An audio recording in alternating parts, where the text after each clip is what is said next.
Hello, everybody. Welcome to a character creation seminar of A Woman with Hollow Eyes Season 2.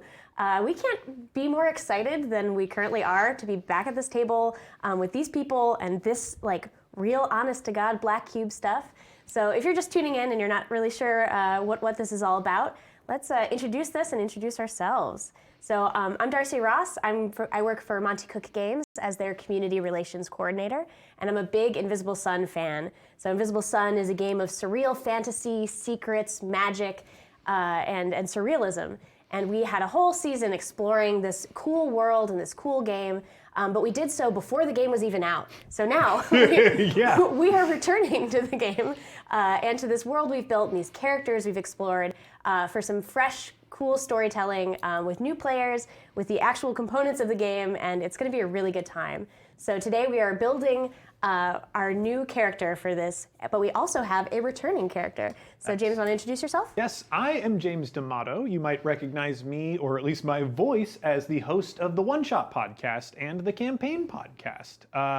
I, last season on A Woman with Hollow Eyes, played one of my most favorite characters, and that is Calvin Weaver.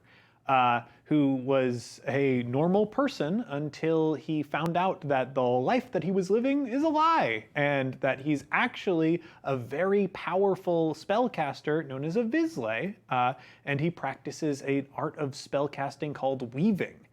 Calvin, I think he took the news pretty well, but then made some mistakes and continued to make even more mistakes and caused a lot of trouble. He's doing his best, but his best isn't always there. My pronouns, by the way, are he, him. Calvin's pronouns are also he, him. I am excited to continue Calvin's story and learn more about him because when we last left off, one of his friends revealed that she was in love with a demon, and the other one of his friends may have unwritten himself from reality. We don't know. So this is going to be a season of discovery for everyone. Exactly, thank you. And my pronouns are she, her, which I don't think I said. And we are so excited to introduce our new cast member, Adira Slattery, and take it away. Introduce yourself and who these great people are going to get to know now. Awesome. Hello, I'm Adira Slattery. I'm joining Women with Hollow Eyes for Season 2. I'm going to be making a character. Wow, that's great. My pronouns are she, her. My character doesn't exist yet, so it doesn't have any pronouns. I am super excited to play this game. I've played a lot of different things that people talk about when they talk about inspirations or similarities of this game, such as Nobilis and Amber Diceless and things like that. But this game is a whole other experience because of the physicality and the sweet ass hand and just everything. Yeah, I'm just so excited. One of the things that I love that kind of defines this game is the style and ritual of it. It's the same thing that I love about Illimat, actually, is that it's a game that, yes, the game mechanics are fun and good, but a lot of what makes it really special is the way they present themselves, which is why, I think the black cube rules, and I think the ceramic hand, or not ceramic, the whatever this hand is made of. This hand is made of compressed secrets. The hand made of compressed secrets is very cool. And I do want to point out before we get into things that if you like hearing Adira here, you can hear more from Adira on our Dream Apart episodes over at One Shot. I was on those. Yeah, and she was a delight on those, and definitely was a strong part of why those episodes were so good. But with that, when everybody introduced Darcy. Yeah, I think it's time to get creating a character. So I sent you a late night series of frantic notes, as is appropriate for this game. And you have selected some of the kinds of things that you are interested in exploring in this character. Yeah. So like we did in the last season, there's sort of homework where you read through these books and you select what kind of magic user you want to be, such as the key. So fancy. So key-like. Why is there strange, mysterious text on the back that I still don't know how to decipher? Yes, there is. So within the key, you're selecting some character options, but then you sort of halt character creation. You all come together, and then we finish character creation and build a little bit of your neighborhood. So that's called the first session. And so, yeah, do you want to tell us a little bit about some of the the character. Sure. Yeah, like what kind of magic user are you going to Yeah, be? We have a so- weaver, and now. I'm going to be playing an apostate, Yay. which has yes. a sweet character sheet. Look at this. Look at this. Yeah. There's no words on it. I love Nope. it so much. And I played an apostate in in the MCG stream, so I have a very, very big soft spot for them. Yeah, they're very, very cool. Awesome. So I can take that player folder back. I think you're good there. Yep. All right. So now it's yours to deface in whatever way you see fit. All right. So let's pull out just the key as we go kind of down the line of how you. Do you want me to go through the sentence? Yeah, that would be great if you have it. Yeah, because part of character creation for this game is filling out a sentence with the different things that you pick. Yeah. And I think the sentence format, is it right here? Oh, I get to cheat? Sweet. All right. Yeah. It's, I am a iconoclastic, gallant apostate who warps time and space. Yep. Cool. NVD. So yeah. So let's start with your. So you're an apostate. Like what drew you to being an apostate? What drew me to being an apostate is the character sheet, but also the concept of there's all these super cool magic systems, and the apostate seems to be the one that gets to steal and use all of them. So you get to do more cool magic, and more cool magic is more better. Because this game's all about cool magic. Can't argue with that. Yeah. So one thing that's really cool about apostates, like you say, is that it rejects these forms, these structures, and so while the weaver has has options to sort of advance in weaverdom and add new weaves to your list, so you can weave together new abstract concepts to add to your spells. Yeah, as if I would need more than like 5. Yeah. It's unlimited. My power is vast and incomprehensible. Yeah. And where a goetic who summons things might have the ability to, they have to move up a tier to get their familiar. They have to, advance. You are totally, there's no progression hierarchy. You're going to be spending your cool currencies on unlocking secrets of the universe, grabbing a handful of weird spells here, breaking this rule, breaking that rule in whatever hodgepodge fashion you see fit. Yeah, and one of the abilities that I really like of the apostate is the counterspelling that they do. And like the concept of it's a game all about magic, and you get to interact with the magic no matter what. Sometimes you get to blow it up, and blowing things up is fun. Yeah. So iconoclastic is your foundation. Yes. What's your foundation? My foundation is mendicant. Calvin came into actuality without knowing anything about who he used to be. He doesn't have a house now, and he doesn't know if he had one before. He does have a husband these days, so it is quite possible that he is just living at that house now. Mendicant essentially puts Calvin in a space where he doesn't really have much of an income or any resources beyond just his base powers. So we have our mendicant, which is, the list here is you have no permanent domicile and fewer no connections to others, which is definitely how you started. So we may even want to adjust that foundation. I think that might be part of what this season is about. Yeah, I think so. You definitely have some connections, good and bad. And plenty of them, the local law enforcement and civic minded Definitely folks. bad. Lots of bad. And some good. There's got to be some good in there. There's We'll definitely find some good in there. Excellent. And so you are iconoclastic. So that Yes. is, you work against or seek to bring down one or more significant organizations. Yo. So I'm excited to see what that is. You've breezed through the book a little bit. You asked a very leading question before the stream started that now I'm curious about. Yeah. So do you know specifically which organization you're looking to bring down, or? I was generally thinking possibly like the Deathless Triumvirate. Go Who big are or the go Deathless home. Triumvirate? The Deathless Triumvirate are the 3 people who are the rulers over Saturnine. Yeah, this city sucks. Yeah. Tear Let's 'em burn it down. down. Oh my God. All right. So I wore silver today because silver is the first sun on the path of suns. It's of creation.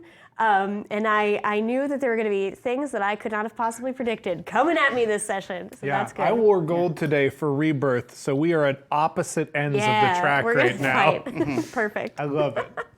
I wore flowers. Ah, yes, the flower sun. Yeah, I like That flowers. could exist. I just have to work hard enough. That's Yeah, true. I believe in you. Awesome. So you're iconoclastic. This has stuff about, so you're going to have a house, and we will maybe work together. Maybe that can be Sweet. kind of a side scene Yeah. to develop it, but maybe Chad has some ideas. So you get a house. It can be small, average, hidden, or unique. It's Yeah. level 3. So a lot of Invisible Sun, as we talked about last season, is about playing house. But like, I didn't have the books, and you guys were always off doing wild things. So this time we can definitely dig in and see a little bit more about what your house is like. So I'm very excited. All right, so you're an iconoclastic apostate, and what's your heart? The fire heart, gallant. The fire heart, gallant. And what's your heart? My heart is the storm heart, ardent. Awesome, beautiful. I love the hearts. So we have, this has, so there are 4 hearts, and each Vizsla has an association with one of them. And it represents a little bit of maybe your personality, some of your proclivities, and it particularly relates to how you relate to the Sooth deck and how magic influences you. There's lots about, certain rituals need a Vizsla of each different heart, or you need 2 empaths to unlock this door, very strange things. So it's more than just like, oh, here's your personality. It has a mystical meaning. Yeah. Okay, so you are gallant. Do you want to tell me like what that means to you? So there's lots of things on here that it kind of lets you know about, but So, how do you represent your gallanthood? yeah, so I really liked just the first session about it, which is precise with power. Yeah. So the concept of being like very powerful, but very still laser focused. Like you have all of this ability and things, but you're still able to, when you need to, just look at a thing and focus exactly on that thing. What a contrast. I'm loving this compared to when Calvin weaves, sometimes birds sort of emerge out from him. It hasn't happened as much lately, but true. it does happen. Yeah. Cool, that's beautiful. Awesome, so you're gonna be a gallant, and that means that your card family is secrets. So let's pull out a secrets. This might be a good opportunity, maybe. No, we're gonna do this at the end. Cool. Right. Hold on to that fact. I have a cool thing we're gonna do. All right, and so finally, despite all the way that your character's coalescing, there's an extra special strange thing that you're able to do called your forte. Yes. And so this is, remind me again, because it sounds Warps so epic. time and space. Warps time and space. Yeah. You're gonna take down the Deathless Triumvirate and warp time and space and be Yeah. perfect. So yeah, do you want to tell me a little bit about what that's about? Yeah, so warping time and space is about both changing and stopping and speeding up time, but also moving around and folding space on each other. The sort of initial ability is being able to make a box into sort of like a TARDIS. Ooh. There are a bunch of weird time abilities like freezing people in time, and you can just sort of stop things, and you can teleport, and yeah. Awesome. Oh man, this makes me so happy. Nothing's gonna go wrong here, as chat is already well aware. So, so you had a shadow life, right? So Yeah. you, just like all of Vizsla of Invisible Sun, spent some time in shadow, which is the mundane world around, you and I, and the world of taxes and day jobs and things like that. And So different. so different. Ooh, salty. Excellent. So you emerged from shadow, but do you want to tell me a little bit about what your shadow life was like? Did you think at all about what kind of life you lived in shadow? I didn't think about in particular the sort of life that my character lived in shadow yet. I wanted to sort of explore that and talk with the two of you about general sorts of options. What I did think about were the circumstances that led my character to go to shadow. Unlike most of the Vizsla in the book, who specifically go to shadow of their own free will to escape this terrible war, my general thought was that my character was forced to go basically imprisoned. Yeah. I love it. I'm so excited by this, and you come back with a With a vengeance. with a vengeance, we might say. That sounds delightful. So we'll explore your shadow background, and I think maybe that's all we have to say on stream right now about the circumstances of your Yes. of your going back, because Calvin won't know it probably right away. Nope. I would be very surprised. Yeah. So that sounds wonderful. Do you know what you look like? Do you have a sense of what this person might look like yet? I was generally imagining somebody on the more sort of like femme end of the spectrum. I read through, the book has a list of a bunch of super cool quirks, and I read through all the different quirks, and my general thought was, and also all of the fortes have like an aesthetic board, like basically attached to them, and Warp's Time and Space is all about like flamboyant colors and like clashing prints and things like that. So my general thought was like heavily like modular clothing, like lots of weird pockets and like different things sewn on. Nice. And like Print. a bunch of like tattoos probably, of just like swirling text that not necessarily my character can understand or speak. Now you say swirling. Yeah. Do they actually move? Of course. Okay. Okay, good. That's Yeah. important. I love it. I love Yeah. it. All So right. cool. Not only is like the like clothing and patterns chaotic, but also it moves and changes. Yes. Very Yeah. cool. Awesome. So it sounds like you kind of have a out of the gate character arc that you're looking for, right? Yeah. You have well, you definitely have an overarching interest Yeah, in a vengeance. general. Is there anything like? Do you want to take that as your first character arc, or do you want to take something like? Do you want to get? Are you trying to get your footing first? Because Definitely, yeah. The character needs spent to some time in needs to Saturn. establish some sort of amount of like power or a little bit of a base, to be Yeah. able to strike from. Do we want to talk about character arcs in One with Hollow Eyes? Yeah. Cool. So character arcs are really cool in this game. They're one of the main ways that characters advance. It's not just about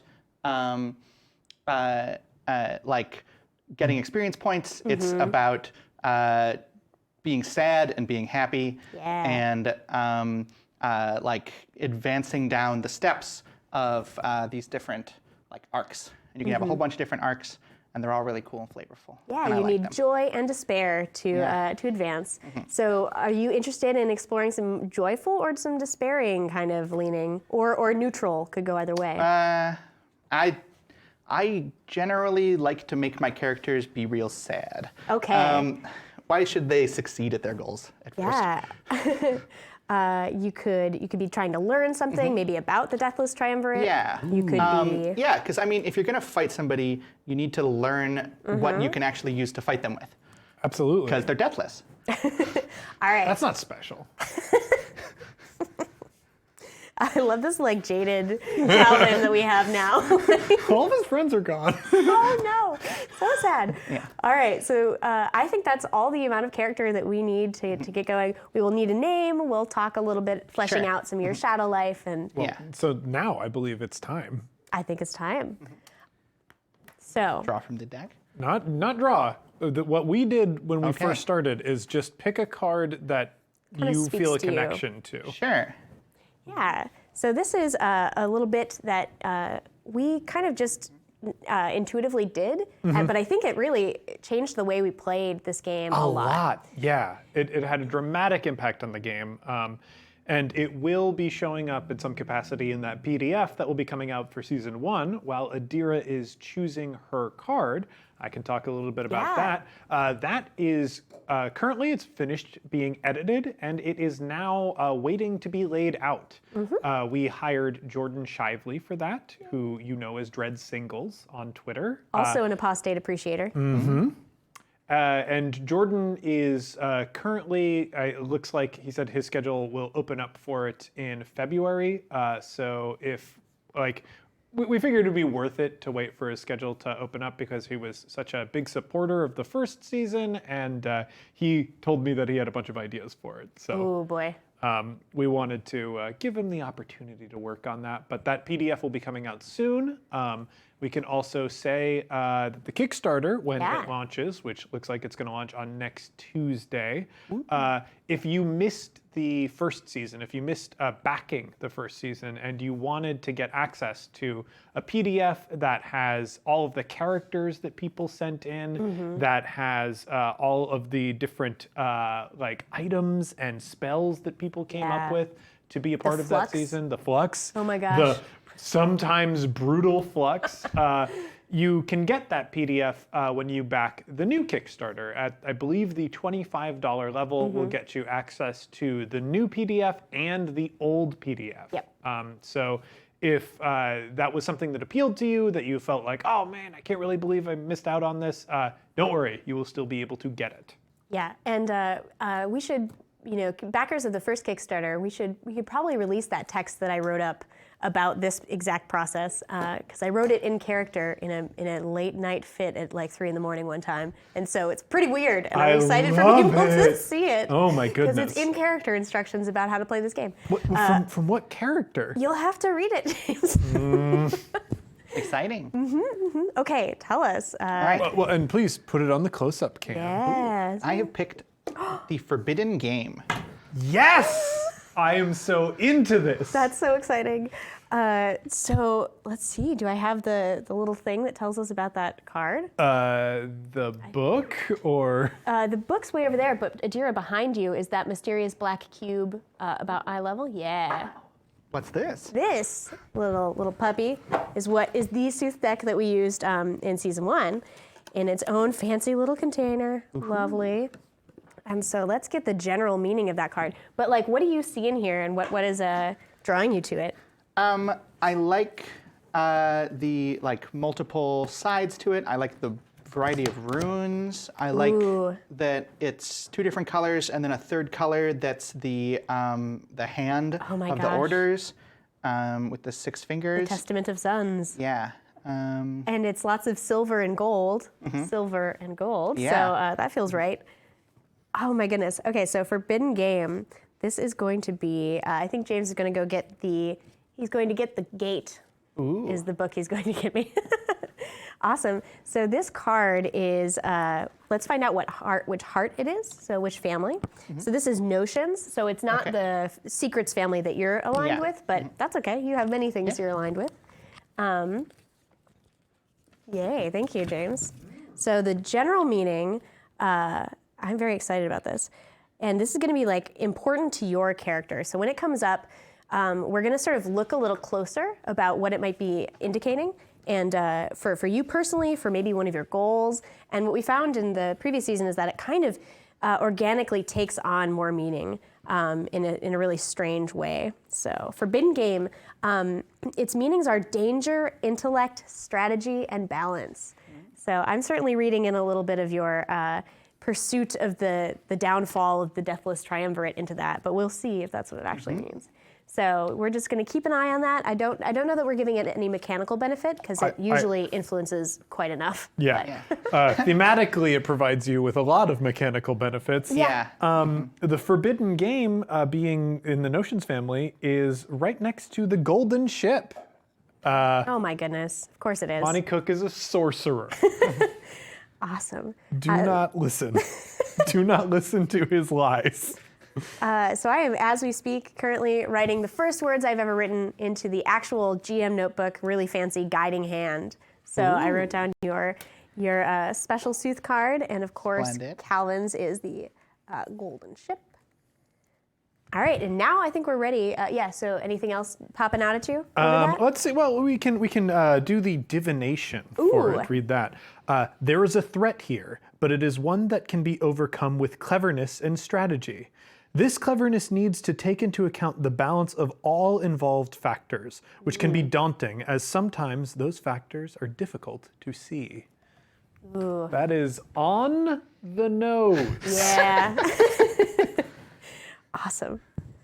All right, so we are going to hop into a little bit of this first session now. So this is a structured collaborative world building session that we would ordinarily have be making both of their neighborhoods. So we're going to focus in on Adira here, although if you see any points where you're like, oh, I would like to flesh out a new neighbor I know, we could do that as well. Oh yeah. What's your feeling? I think let's populate the world with more stuff. All right, cool. More stuff is more better. And Yeah. because last season we had 3 players, and this season we have 2 players, I think that means we can ask the chat to get in on some of this. Yeah. Yep, I think we need you, chat. Help us. You're our only hope. Awesome. So there's this charmingly small section about the first session because they don't know the way that we play. And so I have taken the liberty of getting a whole bunch more paper to write down all the other ridiculous details we come up with. So how this works, is we're first going to do neighbors. So usually I would actually start with describing your house. Do you have a sense of like what kind of place you might have been living in recently? My general sense is a place that definitely sort of like leans into the sort of like warp time and space aspect of the character. Doors that open to rooms that there shouldn't logically be enough space for, like Escher staircases, yeah. like that general sort of idea. Awesome. Is this the home you had before Shadow, or is this a place that you're like sneaking in because you're still on the run, kind of? I'm definitely thinking squatting. Okay, so definitely squatting. Awesome. Yeah. Perfect. So this is going to be in Fartown. This is the Visley district of Saturnine. There are 17 different districts, and so you're going to be in some neighborhood, not quite overlapping at least with your neighborhood. So you've got this cool, weird Escher-esque inside, house. What does it look like on the outside? Does it look kind of like kind of ordinary, kind of mundane, or does it belie some of the wildness going on within?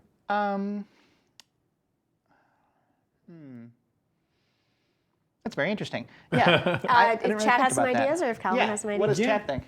You want a weird house on the outside, or like more sort of TARDIS-y, normal house that you go in? Give us that's some very like weird? house characteristics, and we'll come back to it. So let us know what this house that Architecture you're styles. squatting Yeah. in, and especially since you're squatting in it, like we can get weird because I you will not have full. frankly would input. write the Escher. What do we wanna do? idea Yeah. that because your life is kind of chaotic in general, like if you have enemies that are wildly powerful enemies, it is probably not a great thing for you to be in one place all the time. No. So I like the idea of there being some mobile element to the house. Yeah. Yeah. Ooh. Perhaps, it moves, it shifts. It's not always in the same place because it does have that sort of unstuck from time and space sort of feel. Oh, cool. Yeah. Do you always know where it's going to No. be? Oh, perfect. Love it. which is a blessing and a curse, I imagine. You can't betray your future location. No. Awesome.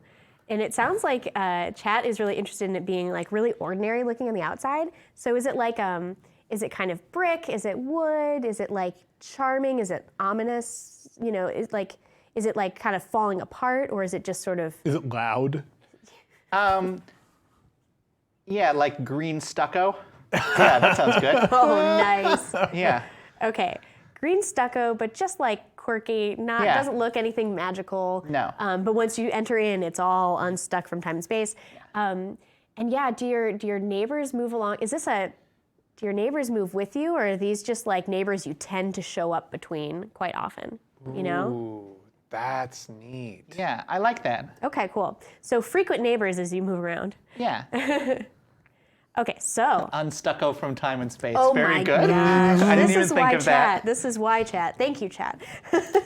That is the name of the paint swatch at like Oh, Visley Home Depot. is that why it moves around? Because it's they unstuccoed? painted it with the unstucco from Unstucco, time and yeah. space color? Yes. And this was a really popular Oh my gosh. color like 10 years ago. Yeah. It's But incredibly unfashionable. Yes. It's unfashionable now, and people complained a lot, so it fell out of favor very quickly. But there was a time where you would like walk down the street and you'd be like, oh, "There's another unstucco place going up." Gosh. Yeah. What is this neighborhood? Okay, I'm so happy with that. Everything's Perfect. getting all stucco-ficationed. Oh no.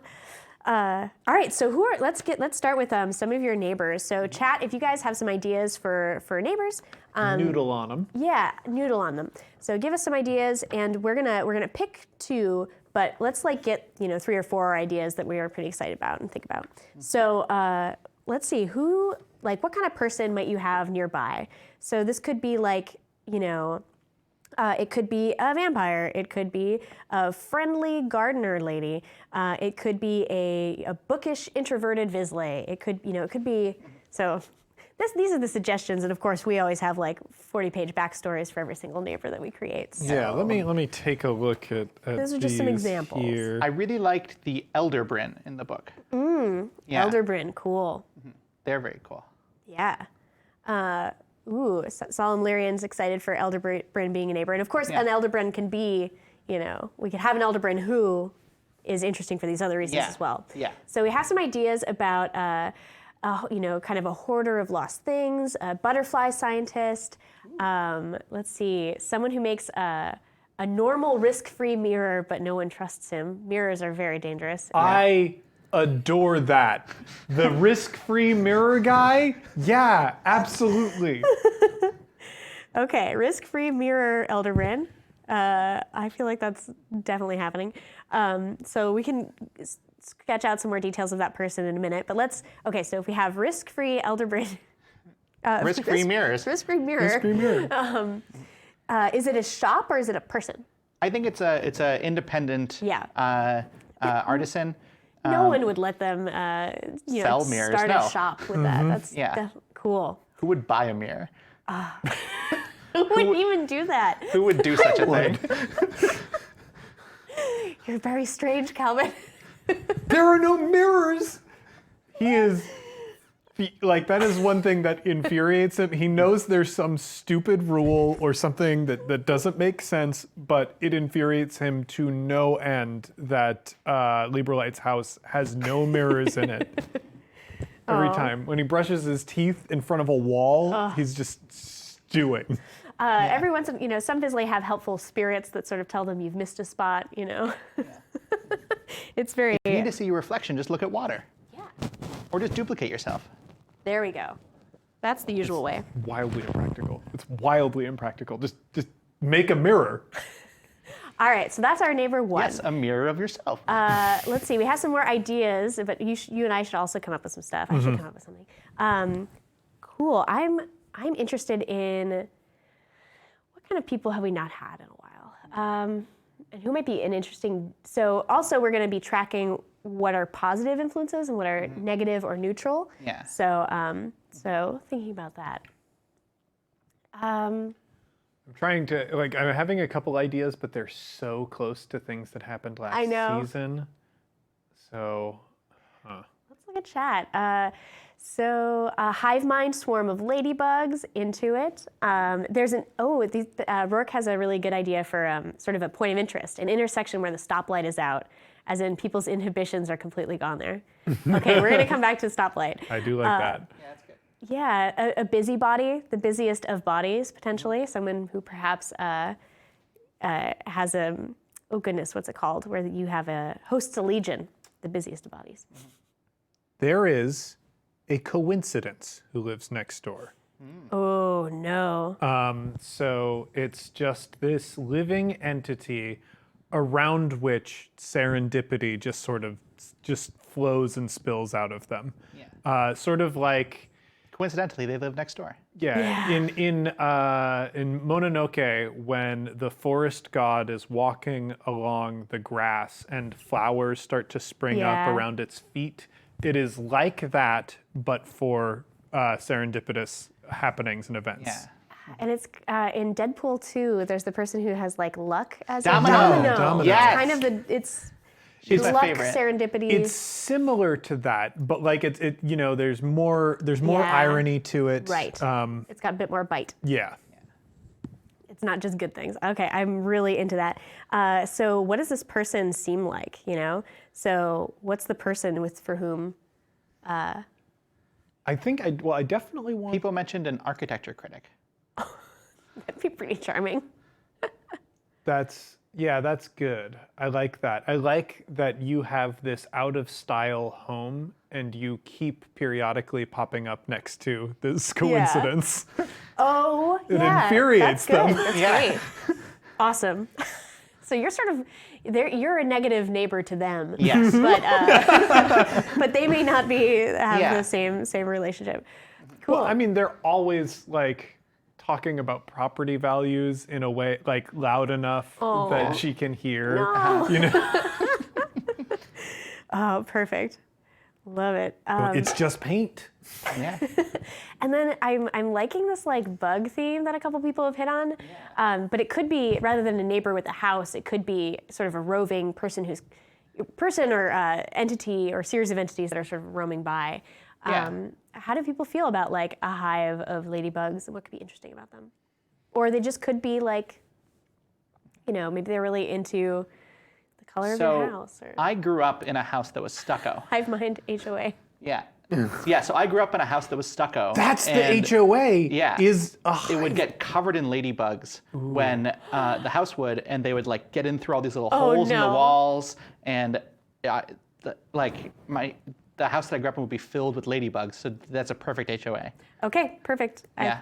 All right, so hive mind, ladybug, HOA. All right, so we have an Elderbryn who's an independent, revolutionary artisan who's purports to be creating the first risk-free mirror and attempting to get those created and they're sold. definitely rebranding it. They call it like the reflective surface. Oh no! The Quicksilver glass. Oh, so good. Cool. So, do we think that's a positive, negative, or neutral influence for you to have around? I think that is. Well, how are we defining positive and negative, really?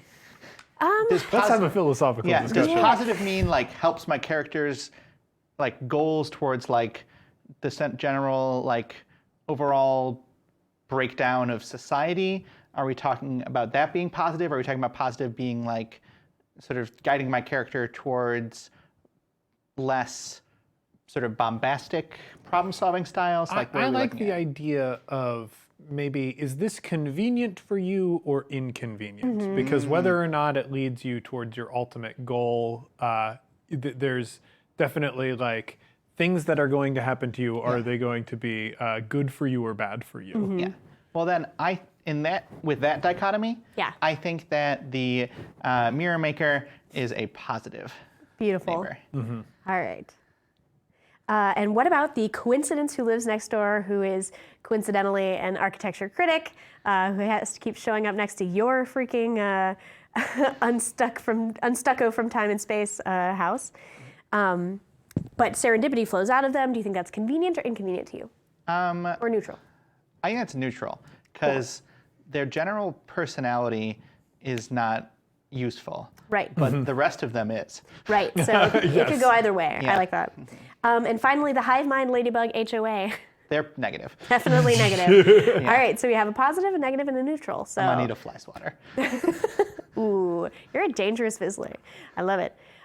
So let us move on to, I believe point of interest is next. Yes. So we already had the suggestion from Rourke to have a nearby intersection in which the stoplight is out, as in everyone's inhibitions are unable to sort of fire appropriately.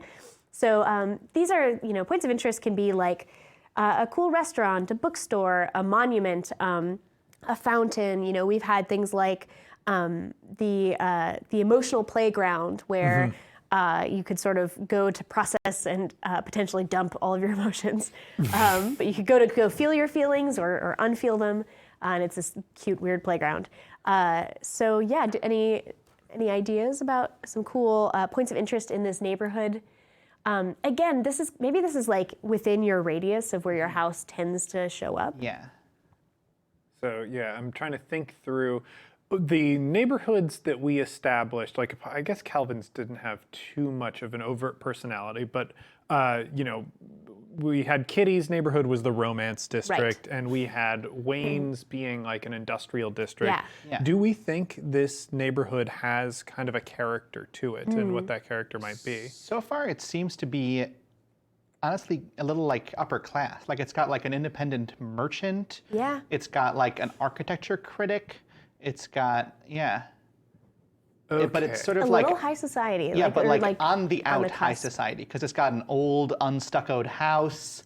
It's got the independent merchant is making mirrors. Like Is it a failing is it a neighborhood that's like used to be really hip and is I think it it's might getting be worse or getting getting better? Gentrified? yeah. Yeah. Yeah. Like so, and I think you're one of the holdouts, right? Yeah. Uh-huh. Cool. If anyone has ideas for like the name of this district or sort of a useful term for this, maybe we'll have some more ideas as we get some of the points of interest. But I like the idea that it's sort of a gentrifying little neighborhood. I kind of like the idea of, since we've got this concept of gentrification, what if there is like an infectious element that sort of mirrors gentrification? Like what if coffee shops start showing up and like that, you know, they weren't there yesterday and like the residents of the old neighborhood like need to treat them like rats or bugs and Pull out like your flamethrower exterminate to burn them down the coffee my shop. because if you gosh. don't, like there's going to be a yoga studio the next day. So there's at least a segment of the population that's like, no, we have to Yeah. like. Well, here's the thing: there's a segment of the population that appreciates it and goes, "That makes the neighborhood so nice. This is good. We could use a coffee shop." And the other one is like, "No, coffee shops are essentially mirrors. It's just it's all the same thing. You don't want to have them around because they're going to ruin everything." We don't need one more star orb, okay? All right. I like that a lot. Do you think it's like maybe a spell that's happening? Yeah, and you know what? I think it is a thing that you complain to the HOA about. I think it is a thing you complain to your alderman about. It is, and like everybody's like, there's no evidence that this is a gentrification spell. Yeah. There's no evidence of that, and it's like you're getting paid to say that. Okay, I get it. I love it. Ooh, Amadeus Arkham suggests that it's some sort of shadow infection. Ooh. I kind Terrible. of like the idea that maybe gentrification as a concept is sort of like forgetting and dulling down and making more gray. You've got all of these Vizsla, Yeah. like a huge influx of Vizsla coming out of Shadow to the city of Satyrine, some of them discovering that they are wealthy and powerful. Yeah. What if those people are just like, well, I just came out of Shadow. I'm really mostly comfortable with Shadow things. Is there any way we could make this weird city a lot more like Shadow? Whoa. So Dang. that's kind of it. Shadowification? Yeah. Oh, that's really bad.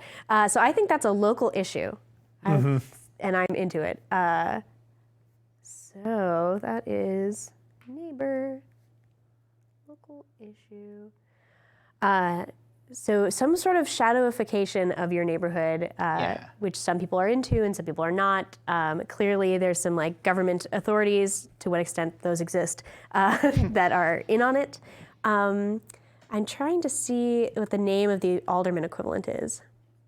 There's a Can we name just for call them. them aldermen? We can just call them aldermen. How about just the alderman? That's their name. Yeah. Name, title. Elderman. Oh, it's a garant. A garant. Okay, garant. that's good. Alderman Okay. Garant. Alderman. I do. Garant. Yeah, their name is just Alderman. Because they're super in on the shadow conspiracy. Yeah, they maybe. are part of it Who for could say? sure. Okay, cool. So that's a related NPC to this local issue. I have another point of interest. Yeah, let's get a point of interest. What if there's a void? Ooh. Tell me And more. like it's nothingness. Yeah. And it's like a good patch of nothingness that's been around forever, and it's the Yeah. sort of like You throw your garbage in it.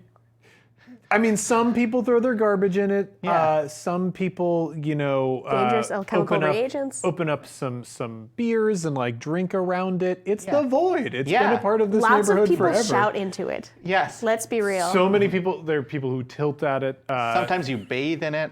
Yeah.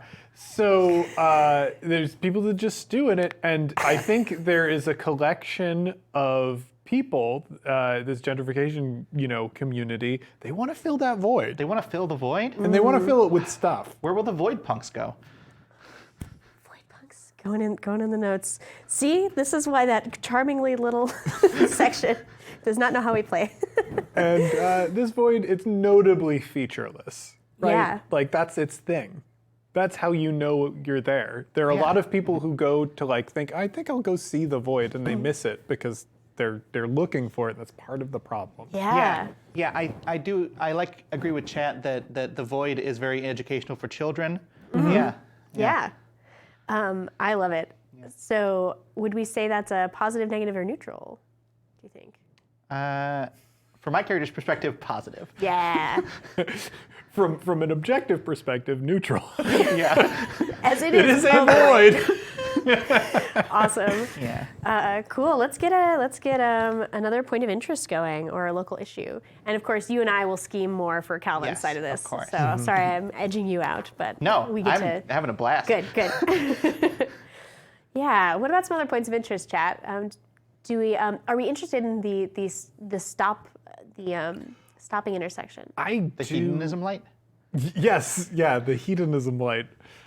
I can see that being like positive and a nuisance for people because it's something that we as a group would have to be pretty cautious around, for sure, and how we represent it. I think there is kind of a tropey, charming way to interact with it, and I think that's what I would like.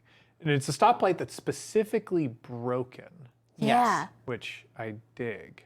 I kind of like the idea that, right, if this area is, used to be or is currently trying to be kind of like, there are all these people trying to kick the void punks out, right? Yeah. So they have these sort of like emotional dampers, these stay in your lane kind of shadow ideas, right? Yeah. These stay in your lane is a big shadow idea that they're amping up here. And so one spot where it is broken is where it sort of leaks.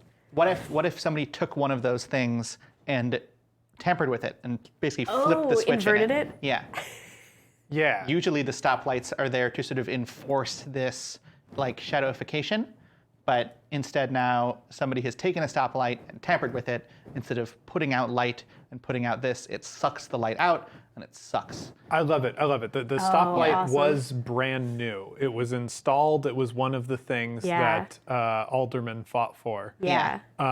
And it was installed in the neighborhood, and it was working, and now it's not working. And like, as far as the local authorities and especially not the alderman, what is Alderman Garrett. the Garrett? As the Garrett is concerned, like that is the issue in this area: vandals, criminals, Yes. wrecking up the thing that our orbs paid for, Yeah. Like you can cheer this on all you like, but it's a waste of your orbs. So your hard-earned tax orbs. I also like this pattern that's emerging. I'm probably being a little unfair in saying that shadow is the place where it's like stay in your lane, because as Calvin has very much realized, we're living in a world full of magic and wonder, and yet there's the deathless triumvirate. Yeah. There are your orbs are being Yeah. taxed. The orders. So the idea that I wonder if it's like this underlying quiet current of Saturnine that, stay in your lane is kind of a pressure people are under, and people are looking to shadow and going, they kind of had it right. Yeah. Let's bring more of that shadow structure to, even though we think of ourselves as these like wild, open-minded folks. Have you considered burn it all down? I'd like to suggest, I have a suggestion at the next town upper meeting. half of my body is a train, but I would really like to keep doing Pilates. Oh my goodness. Perfect. Okay, so hedonism light, positive, negative, and neutral. From my character's point of view, positive. Yeah, for sure. It's sticking it to them. Awesome.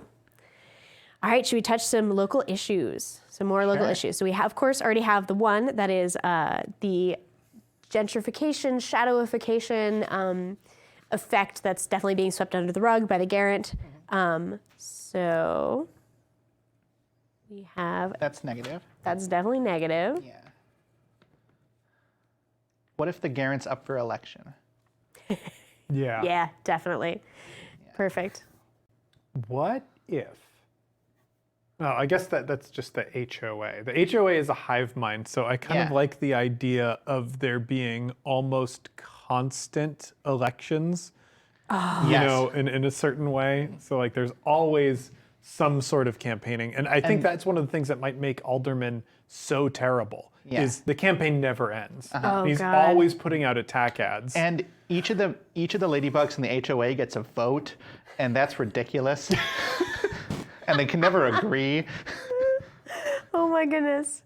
Oh my God, that's it. The Ladybug Hive Mind Collective has seized all of the spots in the HOA, and there's just no way people can overcome that. Yeah. So really, the Ladybug Collective is they're this huge, very powerful lobby because they can make decisions about Ladybug the lobby. neighborhood. We need voter reform. Yeah. Or to burn it all down. There are Yeah. only two options for We this. can't have each individual body get a vote. They're all part of the same Hive Mind Collective. One mind, one vote. Oh gosh, this is a powder keg of conflict here. I like it. All right, so I like that we're having these like rampant voting election issues. I would say sort of tied up to this. But the Ladybugs are really mostly considered with Ladybug relevant issues. Yeah. But they're a very powerful voting bloc. They're an So extremely people are powerful. courting that. Exactly, constant- and People that's just what give them most so many aphids. most of the political ads Yeah. are about. That like. Do you have enough aphids? I will get you more aphids. Okay, I need to know more about this Ladybug HOA voting bloc a little bit. Okay, so like, are they What could there be to know? Are they Vizsla? Are they of Vizsla? Do they use magic? Are they just sentient ladybugs? This, I think, is a question that a lot of people ask. I feel Yes. like is what we're discovering. I like Oh, that. Yeah. cool. Yeah. Unknown. Are these ladybugs of Vizsla? Are they what? Yeah. or Ooh, they just maybe they used to be several Vizsla. Yeah. Okay, yeah. So there's some there's some cool, weird rumors about what's up with these I guys. heard gossip. that somebody turned themselves into a ladybug to investigate it, and now they're part of the collective. Ooh. Okay, awesome. We're gonna come up with lots of good, juicy rumors. Oh, that's a good rumor What's one? too from Yeah. Amadeus Arkham that they come from the green. Love it. Yeah. So they're not even from here. I love it. And the other one was that And tell me, where do they live? Because it feels like my house. Feels like all of our houses. If they're in the HOA, they should own property. Yeah. oh my goodness. Perfect. So I think these local issues are, what would you say for you? The elections? Yeah. Neutral. Neutral. Okay, got it. Yeah. Sometimes they're really useful. Sometimes they're really bad. Awesome. So I think we've got a lot going on here, and I think There's one more thing that I I would like us to Sure. have. I would like us to have something positive, maybe a kind of vibrant scene or something here. Like, what is one of the characteristics that the people who are, old mainstays of this neighborhood are fighting for? Yeah. Yeah. Any ideas? So we were talking about like coffee shops and things like that. Could There's a list of ideas too, in case you wanted to be perusing stuff. could the people here already have a specific sort of like drink that is very much like local? Like, Ooh. oh, it's our special like neighborhood wine. Malort. Malort, yeah. Yeah, a Malort-esque thing. Yeah. I like the idea of something like that. So there's, and I think there's got to be a production element too. I feel like this has to be emblematic of the character of the neighborhood, and it's also the thing that the people who are coming in here trying to gentrify it are railing against. Yeah. And it attracts, like the Void attracts the Void punks, but like the Void, The Void punks also drink enjoy this around the thing. Void. Yeah. Yeah. Or like eat it, or could it be a game that they play? Ooh, some like important cultural touchstone for these Yeah. people, but that people like Alderman Garrett are definitely railing against as dangerous or unseemly. Void hopping, distilled from void. Okay. Here's of a statue. This, what if there is I like neighborhood sausage. No. Never again. What if there is and follow me on this, a fountain of youth. Which is like, it produces this liquid that kind of fills you with youthful energy, and like the void punks drink it and get all riled up and go appreciate the void. Yeah. And, you know, some of the older folks in the neighborhood, it's a way that they can, you know, reconnect with like 1,000 years ago when I was in college or whatever, when I was seeing beyond the veil. Yeah. What if it needs like something to still like process it? Like the raw water from the fountain isn't enough. You have to like malt it. Yeah. And that does something disruptive. I think that process, whatever refining process for the Fountain of Youth, it does something that bothers people who like stuff to be normal. Yeah. What could that be? For Loco. It screams. It screams is good. Yeah. Oh God. And maybe that factors into void punk music too. Yeah. Oh, there it is. That's Yeah. like, All void punk songs start with the backing track of the screams of the fountain. it is. Oh. Yeah. I think it resonates along a particular channel of magic. Yes. That totally. If you're accessing this, so spoilers. Book M is a book that's coming out shortly, and it talks about the way that magic kind of operates along different channels. You can tap into this or that thread of magic. And there are sort of common ones that your usual spells are tapping into, but there's sort of these more esoteric ones and these rumored, theorized, vibrational frequencies or who knows what. Darcy hasn't read the book, so I don't know. But what if it like the screaming or the music or whatever is like it shuts off certain kinds of rituals or magic or something, so it becomes disruptive. I don't know if it shuts them off so much as makes them wild and full of zeal and unpredictable. I like that. What if it's like a yop? It's not a scream so much as, it is very much Dead Poet style, like sound your barbaric yop. Yeah. It's like the yopping of the youths is out and strong tonight. and like when a yop goes out, it can affect magic in ways that aren't necessarily unpredictable, but they're just very energetic. And if your goal is to like live in this magical world but keep that life kind of low key, the yops are not gonna help that They're goal. very high key. I have an idea for the name for the drink, the refined drink from the fountain, Howling Malt. Yeah, Howling howling malt. malt. I love it. All right, and Alderman Garant is definitely trying to shut down. What's the set piece for that? Is it like, is there, I'm almost imagining a little like New Orleans style like open bar to the outside so that people kind of up against benches, and so you're, they're letting this noise even go out. A lemonade stand style thing, like or people pushing like food carts almost. Yeah. Like you've got the person with the ice cream bell or whatever. Like Take a scoop of Howling Malt and put it in your cup. Yeah. Cute. You can have a howling malt float. Yeah, exactly. Absolutely, there are all sorts of things that you can mix in with it. Put it on hot dogs, whatever. The possibilities are endless. Yeah. Awesome. I like that a lot.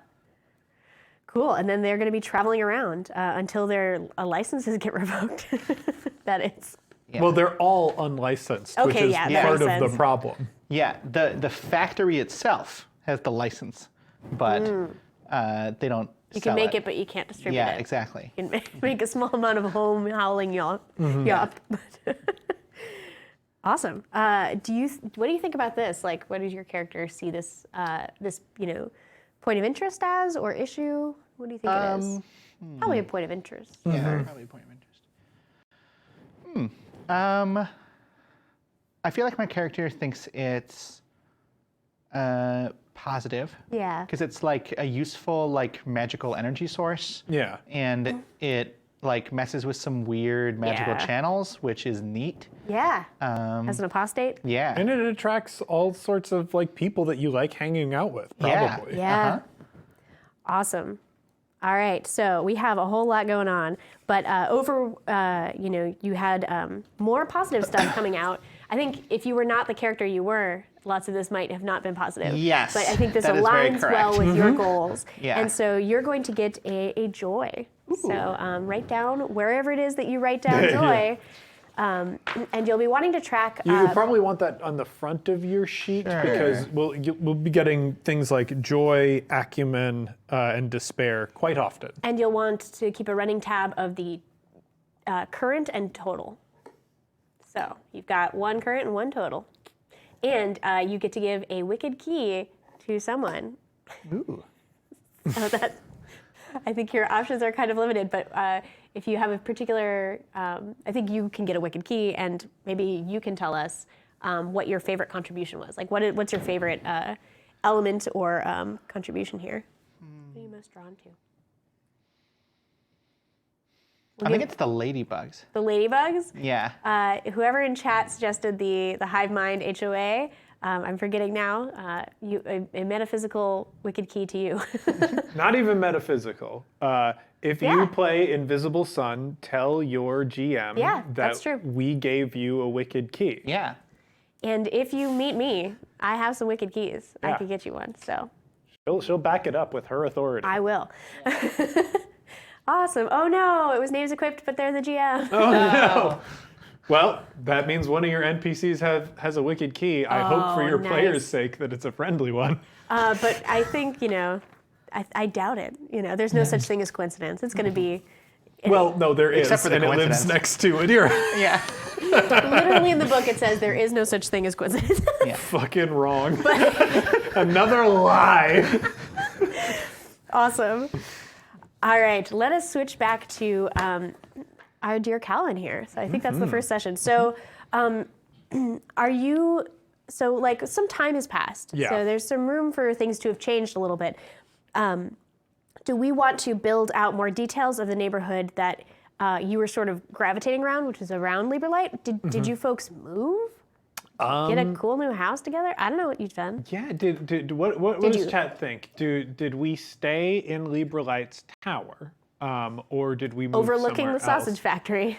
A sausage shop, which we don't know where that dude is, and there might also just be the instinct that we got to keep an eye. Oh yeah. Because he could come back maybe at any time. He's supposed to be contractually warded off, but we've found ways around contracts, so it's possible that he could as well. And also, that neighborhood kind of went through some rough times, primarily because of Calvin and just sort of him getting used to being a Vizsla. So that could be kind of contentious, and it might have changed characteristically in some way. Yeah. Ooh, I like that. Some folks seem to really like the tower still. But yeah, something's changed about the tower or your immediate area. Maybe even the furnishings. So do you want to tell us a little bit about, so this is a cool double helix kind of looking twisted tower with lots of nautical themed sort of ships and bottles and cool paintings inside. There's a big wardrobe on the top. There's sort of an office that Lieberlight would have. I like the idea of us installing a bird feeder. And it is because Calvin and Lieberlight sort of working together, I think, have discovered that it is possible to recapture these birds. And if you do, you can transform them back into the object or whatever they were before. Sometimes when something turns into a bird, it was an important thing, I think. For sure. It's I really wish my keys weren't a goddamn bird. And you want to lure them back. But also, I think there have been real problems with birds in the neighborhood, because it's not just songbirds or seagulls or pigeons or whatever. A cassowary got released. And rock. They were aggressive. They were aggressive. So it's we have that bird feeder out there, and Calvin will spend parts of the day watching it, because he's watching for important things that got lost and wants to reclaim them. And also there is a certain amount of, I have to fix this. I have caused this problem, and it is pretty hefty. Oof. Do you know what character arc you're currently on, Calvin? Let's see what character arcs I have on They may this have sheet changed, right now. but what you... There's Find a Place in Saturnine, which I believe in this I think this kind of solves has it. been resolved. I am living with Librelite. Awesome. There is Mysterious Background, Who Were You? That is still kind of open. Get a job. People are yelling, get a job at you. Well, I'm building up to it. Learn why Daniel McPherson is interested in you. That has been resolved. yeah. Get a job is still there. I think I added that in like the 3rd episode and was like, yeah, I need to circle back around, talk to Abigail, get a job. Have not done that yet. Yep. Don't know how much strain that puts on Librelite. Librelite seems pretty established, but it might be a sort of thing where me being around the house all the time, especially because like his office is the entrance his to the house. house. It's like there's it is nice to have Calvin back. It is nice to have Calvin there. Does Calvin need to be back and there all of the time? It is kind of distracting. Has Librelite been encouraging you to like go get hobbies, to go get jobs? What Yeah. is Librelite sort of I think, hoping for you? So this is interesting, and Darcy, I will need you to collaborate Okay, with me yeah. on this. It is a question of was Librelite enthusiastic about Calvin pursuing this secret, or was Librelite understanding that Calvin was driven by this secret? There's only one way to answer that. Mm-hmm. Empty gallows is ominous.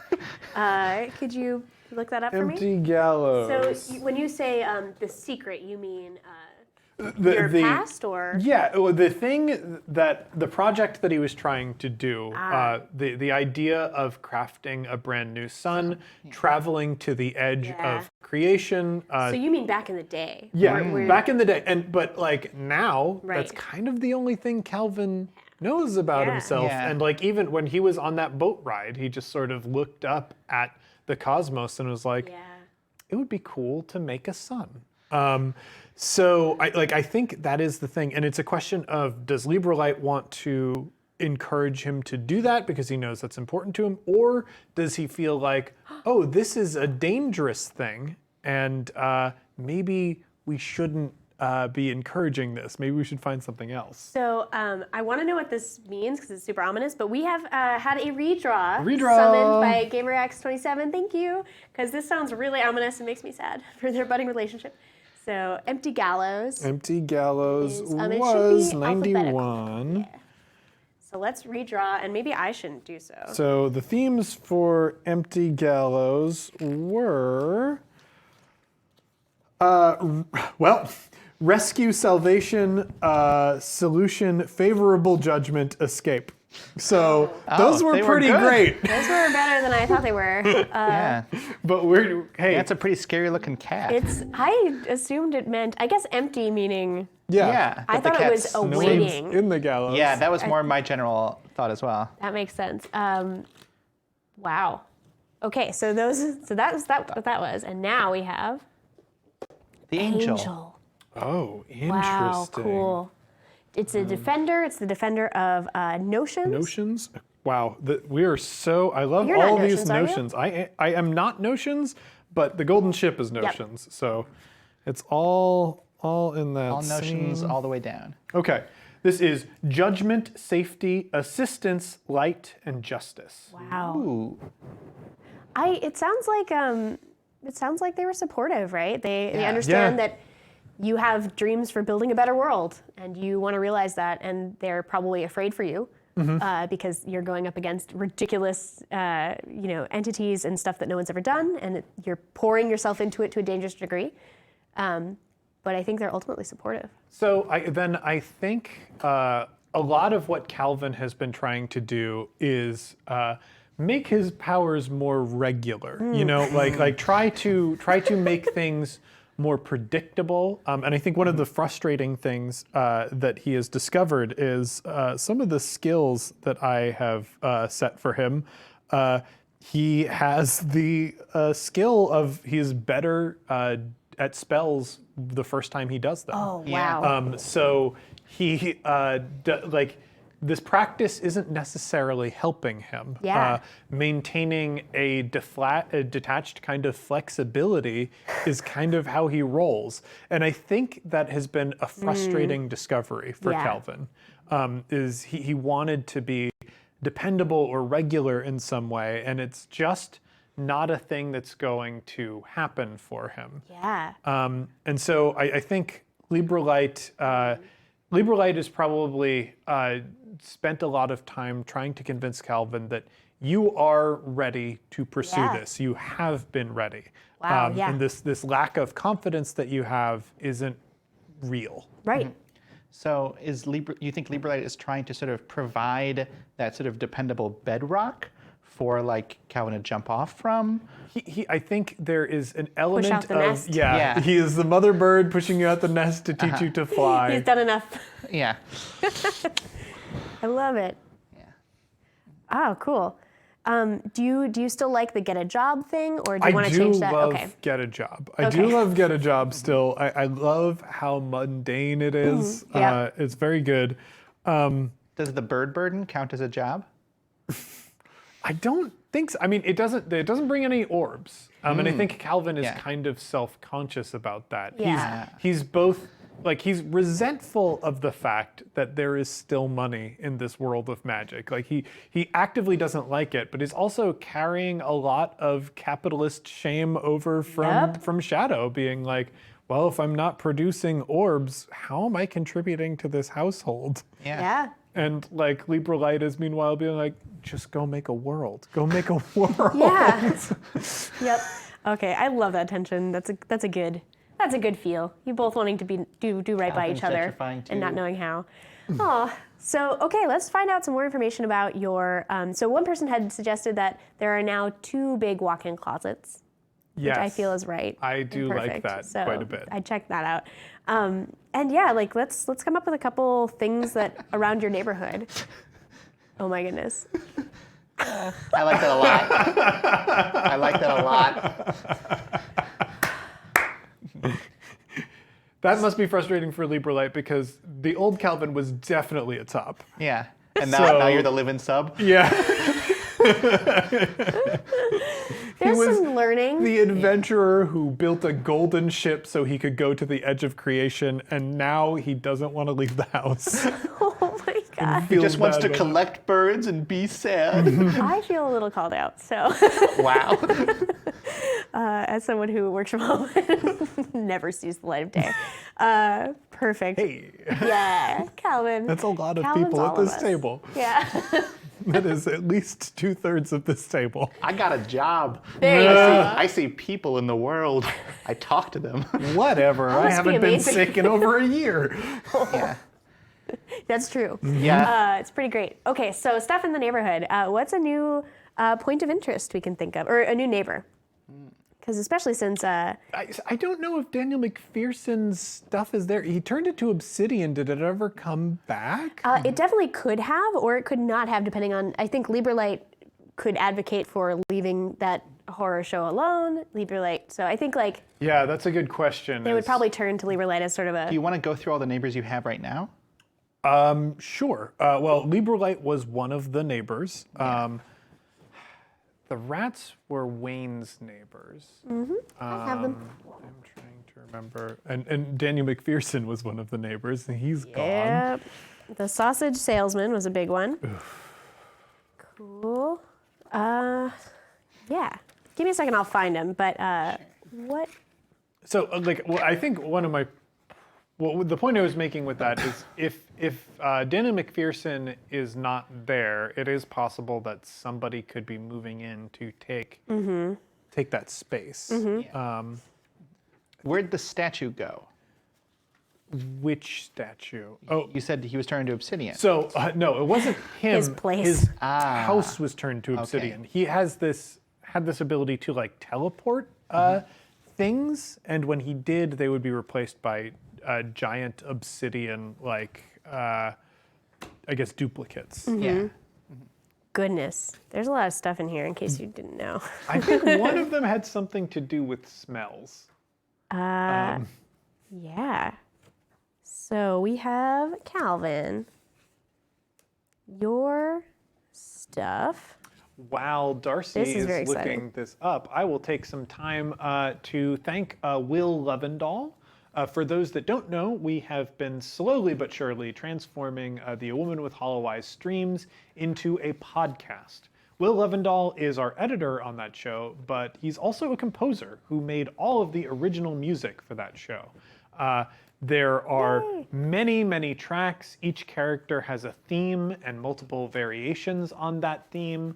If you haven't checked out the Woman with Hollow Eyes podcast yet, I highly recommend you do it because if you enjoyed season 1, it is a different kind of immersive experience in season 1 because obviously you're not accompanied by the video, you can't see our lovely faces, but the musical experience is very haunting and it brings you into Saturnine. We are going to be putting up a new episode of that very, very shortly because it's actually the episode where Calvin sort of struggles in his home after he's been sort of zipped to it. That appeared on the One Shot feed. That will be on the Hollow Eyes feed very soon. I'm really excited for that. So your two neighbors were Daniel McPherson, sausage salesman and mysterious opponent of the entire season 1, Libra Light, and that's it. Those are our two neighbors. Okay, so it looks like we're let's ready get for some more neighbors. Yeah, we need some new ones. slate of neighbors. Yeah. Chat, get cracking, but yeah. So, are there other weavers in the area who you might know now? Have you been engaging more with the weaver side, or really staying away from that? Yeah, is there a local order? So that's House, an interesting thing. Libra Light has been the head of my order, and I had been working very much directly with him, but I don't know how much of that was him kind of covering for me and sheltering me. Maybe there is a larger organization of weavers that is trying to poke in and be like, okay. Has Libra Light kind of tried to introduce you to them? I see. So I don't know. Here's the thing. There's been a lot of physical destruction that's happened to this neighborhood because of Calvin. So if the Order of Weavers, I imagine, is not thrilled about this, and they might be pushing for some disciplinary action. I imagine that Libra Light is a very, very influential political voice within the Order of Weavers, and that's probably why he's been able to hold off some of this. But eventually, all of that nonsense had to catch up with Calvin at some point. So some sort of Weaver Inquisitor? Yeah. God, that's terrifying. Okay. Okay, we have we some need ideas. to we need to think of weaving terms that we Woven Hunter? a loom. Loom? A loom, because they loom over you. Yeah. Oh, Yeah. very good. It's a loom. I was gonna say, this is not the right word. What's the name for the thing that you pat down? It's a big stick. Yeah. Oh, yeah. Shuttle? Shuttlecock. Shuttlecock. No, that's a that's That's a for- thing. that's a It's badminton. a shuttle That's something though. Yeah. Loom One is of you much must better. weave. Yeah. John weaves. John, where are you? Yeah, John, get over here. Come on, John. We have some great ideas. So an aardvark-esque vermin exterminator lives nearby, but has sworn off that dark life. I really like that. Trying to get up on one last job. There are Old Wayne in disguise. Oh, dangerous. Yeah, weavers usually do live in local disconnected cells, but I do suspect that there are certain, I'm sure that some of them talk across. I feel like there's probably some, or maybe they usually don't have to call in the big guns, but they occasionally will band together when someone dangerous and enough to all it of them also, is this happening. Inquisitor could not even be from the local cell. They could be from their own inquisitorial Weaver could be cell. from a specific that's like, cell. well, our job is, there's no overarching organization, so we're going to go police the other Weavers, because they're qui custodes custodes. Interesting. I kind of like Us. that. We- Yeah. Is there a canonical structure to the Weavers Society? They do tend to be little independent cells. Oh, okay. So you get organized around a topic or a group of friends or some aim. So the aim of our weavers are suffering. Saturnine is suffering because weavers are operating Too freely. freely and who's watching the weavers, I guess. I do like that. I kind of think this neighborhood is an interesting contrast to Adira's neighborhood in that it feels like, especially stylistically with Librelite, there's a lot of old money in this neighborhood. There's and it's definitely like kind of a fancy district in a way. So I imagine that a lot of the people occupying it are kind of like these busybodies and whatnot, and they would have entreated, this more like police-like thing of weavers to come and watch. Like they're doing everything civically possible to try and mitigate the chaotic damage that Calvin has caused. And like it's very much, I think, the old man who comes up and goes, "It's such a shame, Librelite is usually a very upstanding citizen, and here comes this young husband who we haven't seen before, and all of a sudden the neighborhood's a wreck." Awesome. Do you want like a specific ringleader for that group? Like you talked about like old money, like somebody possibly who has put down physical roots in the neighborhood. Yeah, Like I think in addition to like monetary roots. I think they've Angry Tree. always kind of lived there. Yeah. I'm into Angry Tree. Yeah. Oh man, and all the birds are landing in its branches. And some of these birds are ghost birds, since you had opened up that portal to the Pale for a brief bit. Yeah, that was that's bad. Definitely, that wasn't one of the better things. Rourke has an idea that an agent of the Pale tourism board is that might be a local issue, trying to recover from the disaster that was that. Yeah.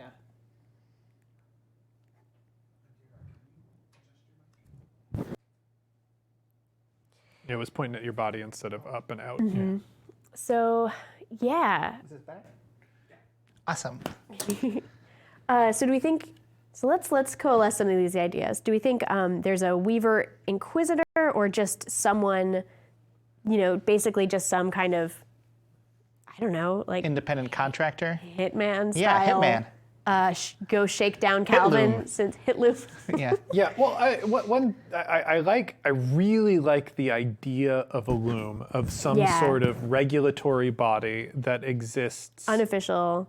Yeah, maybe it's not even, it's not unofficial. It's like there's got to be some sort of auditing, some sort of, the Weavers have cells, but there's probably some kind of union or ways that they can represent their interests as Weavers to the Deathless Triumvirate, to whatever civic thing.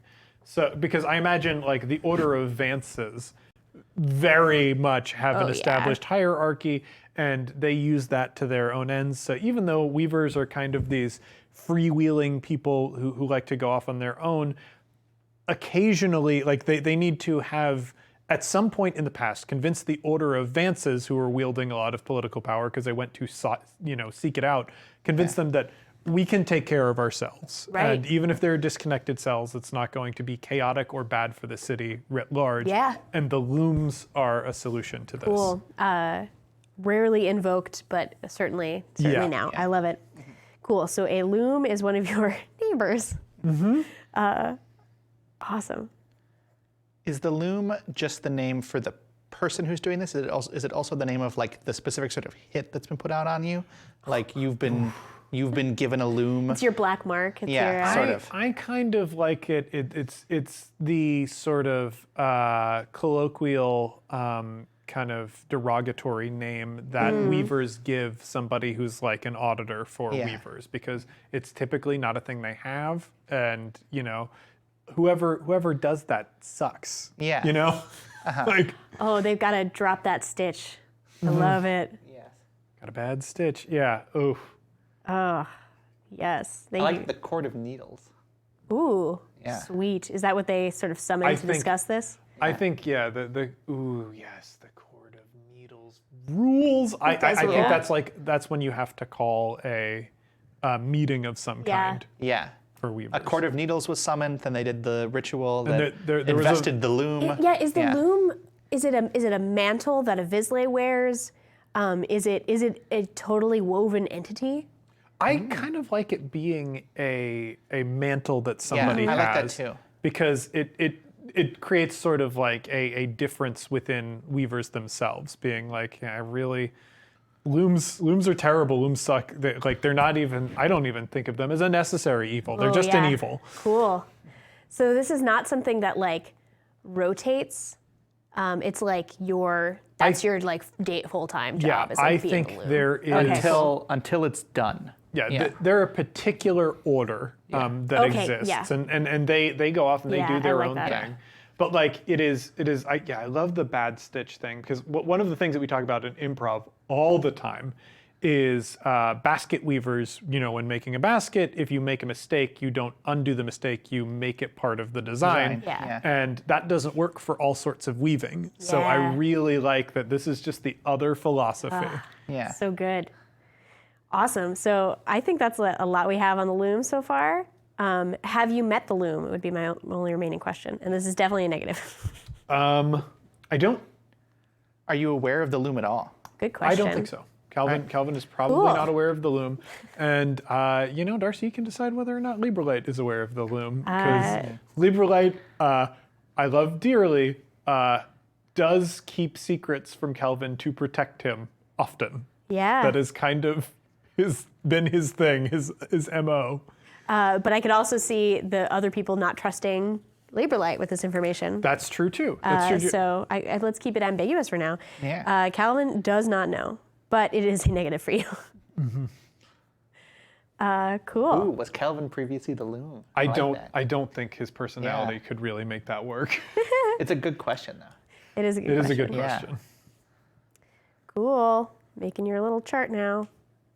All right, so that is one negative for you. I guess if he was ever a loom at any point, he took on the mantle specifically not to do his job. Yes. Oh, yeah. Like, there was a big push, make me a loom. Let's do it. And I've taken the slot, and now we don't use it. Oh, man. You guys are going to get along great. So let's think of one more neighbor for Calvin here. Any ideas that are percolating around for neighbor ideas? So we have this very negative loom. Yeah. And you have Librelite, who's a sort of like passively like positive sort of supporting influence. Someone says Luminati. Oh my God. For the record. So thank you, Rust. Putting it on the board. So could this be people who are another sort of like positive influence, sort of trying to progress Calvin sort of towards somewhere? Something. I kind of like the idea of a neutral force, if we can possibly muster one, because Calvin has a super positive force in Librelite. All right, And now has a loom. Has a loom. It would. I'd love to get some flavor. Yeah. Well, how about somebody? So you're out by this bird feeder a lot, Yeah. catching all of these birds and things like that. Someone who lives nearby the bird feeder, who you see a bunch, you have a sort of passing familiarity with, like this. you sort of chit-chat a little bit with. Yeah. Oh, but- Wilson. Yeah, Yeah. Yeah, staring over the sort of Over fence. the fence. Yeah. And we've made some like really powerful NPCs. Can we make this maybe a more Yeah. less hysterically? Just at least at first, someone a little more. So the fun part of surrealism is having the intensely weird magical next to the really innocuous and mundane, and leaning into some of these like tender little moments. Yeah, I do want to point out that. What if it's just a non?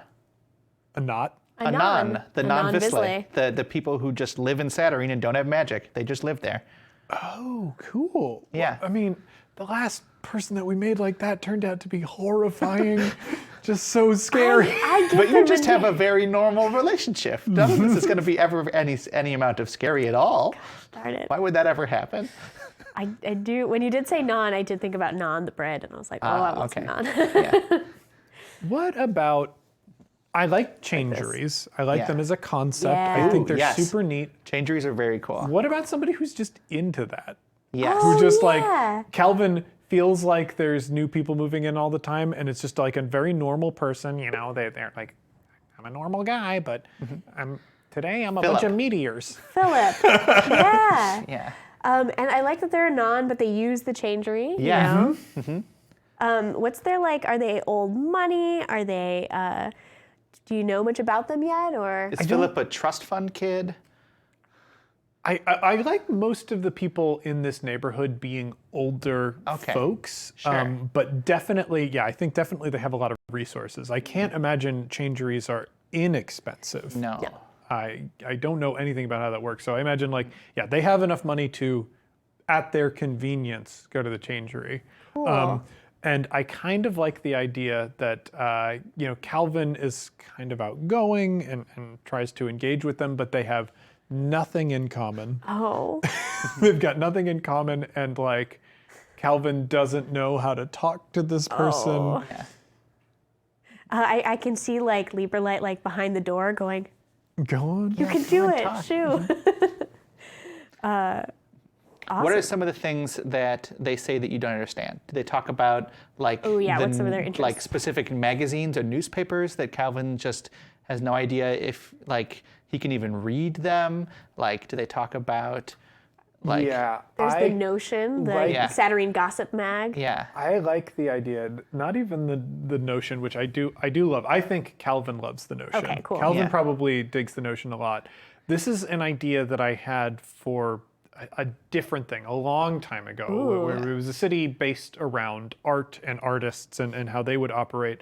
The idea of an abstract newspaper. Ooh, yes. Where there's no definite information in it, but the people who read it get the same information that Wow. people do in Yeah. normal newspapers. So I imagine Philip this being Philip, this little unassuming person, reads that newspaper and completely understands it. So Yeah. it's like a reader of the Wall Street Journal, but it's just splotches. And sometimes the reader of the Wall Street Journal becomes a swarm of bees. Yeah. Yeah. A giant Books tower, for a giant hands. floating tower today. Yeah. People, we need a name for this abstract magazine, for the record. If any of you have ideas, I'm all ears. But I love that that's they tend to walk by with their little magazine, and it's just their little newspaper. Yeah. And it's a symbol, not a name. That's true. Yeah, and I think the interests that they have are definitely Vizsla-oriented magical interests. Okay. But they're mundane magical interests. So it's Yeah. not this is part of the gentrification or anything like that. But they're boring. Yeah. It's maybe there's a game of chess that you watch where the pieces play themselves, but they move at the pace that chess moves. Oh my gosh. Yes. So you're not even, it's not even the anticipation of watching somebody thinking about making a move. It's just you watch this board and maybe it will move. It's what magic makes more boring. Yeah, It's yeah. is kind of their interests. I like that, yeah. Oh, cool. Chat's coming up with some really good names for the Ooh, magazine. yeah. And I think my favorite one so far is just The News. It's the news. Yeah. What is it? It's the news. It's all the news that's fit to print. I can't make heads or news. tails of this. That's the news for you. Yeah. I like that they speak in really bad small talk platitudes all Yeah. the time. Oh, okay, love Philip. All Yeah. right, Philip is a neutral force. Philip is not bad, but kind of baffling. Super cool. Yay. All right, so we got some new neighbors for you. Mm-hmm. We have I'm loving it. the Loom, and we have Philip. So what about a point of interest around here? So could be something new that came in, could be some aspect of the neighborhood that you hadn't really quite found, could be something that grew out. Yeah. So people were talking about the tourism board from Yeah. Oh, the, yeah. From the Pale. Have they set up a little shop being come visit the Pale. We're not all awful. Oh, Like a little kiosk. that's really cute. Yeah. I like that. Almost I sort like of that a like a lot. Pale embassy. A little mini Pale embassy Yeah. out Yeah, here. yeah. They are really trying. I think the Pale is really trying to improve perception and relations with the city of Saturnine because this big portal opened up and nobody knows exactly what caused it, and then Yeah. the people. There are people that do, I imagine. Yeah. So the Pale is doing kind of damage control. Yeah. That's very good. Is it a kiosk or someone suggested a street corner preacher equivalent? A friendly ghost, letting you know, extolling the virtues of the wonders of, you know. Darcival, it's a haunting. A haunting. It's just a haunting. Yeah. It's A very friendly haunting. an informational haunting. Yeah. God, yeah. Oh my gosh. But like, what does it look like? Do you have to like go into a little like gazebo and like the house is haunted? Ooh, we're really not that different from you. Please sit and watch this 40-minute instructional haunting. Yeah. I At the kind end, there of- will be a survey.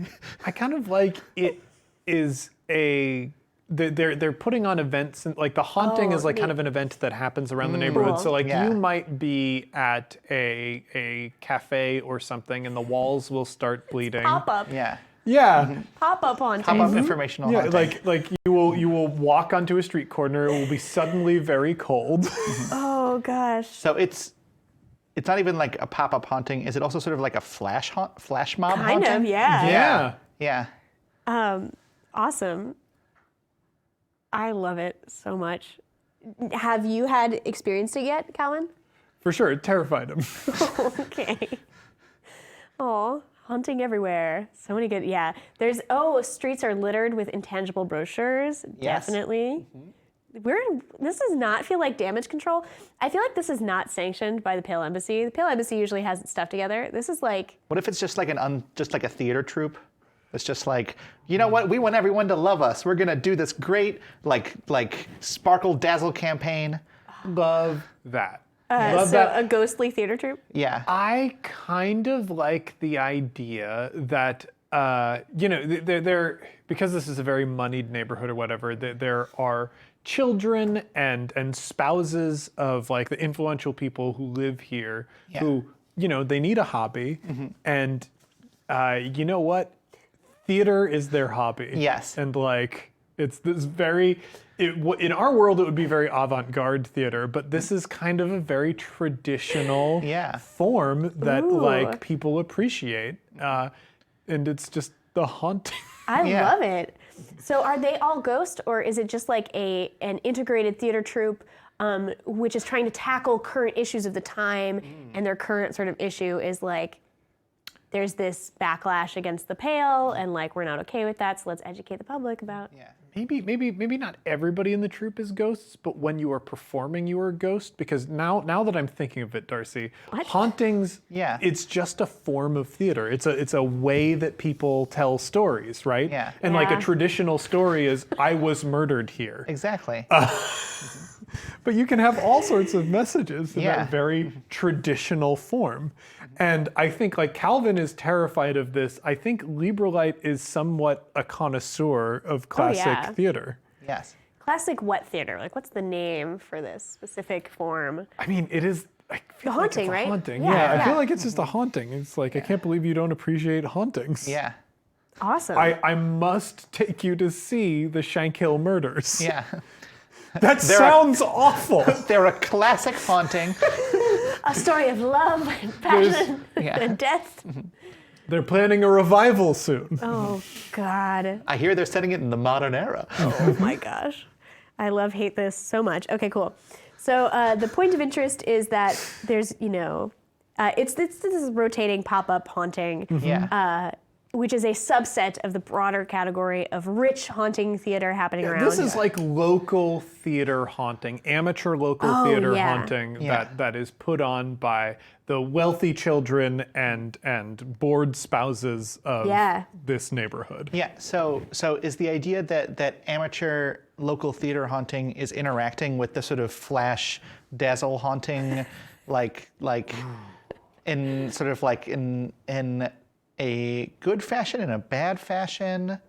I kind of think it's part of the same thing. I feel like there are older people involved in this and there are younger people involved in this, but they're all passionate about it. Exactly. They love theater, they love the form of the haunting, and they want to celebrate it in a lot of different ways. Yeah. And because they're all either the children of or married to the influential people in this neighborhood, nobody is going to stop them. No.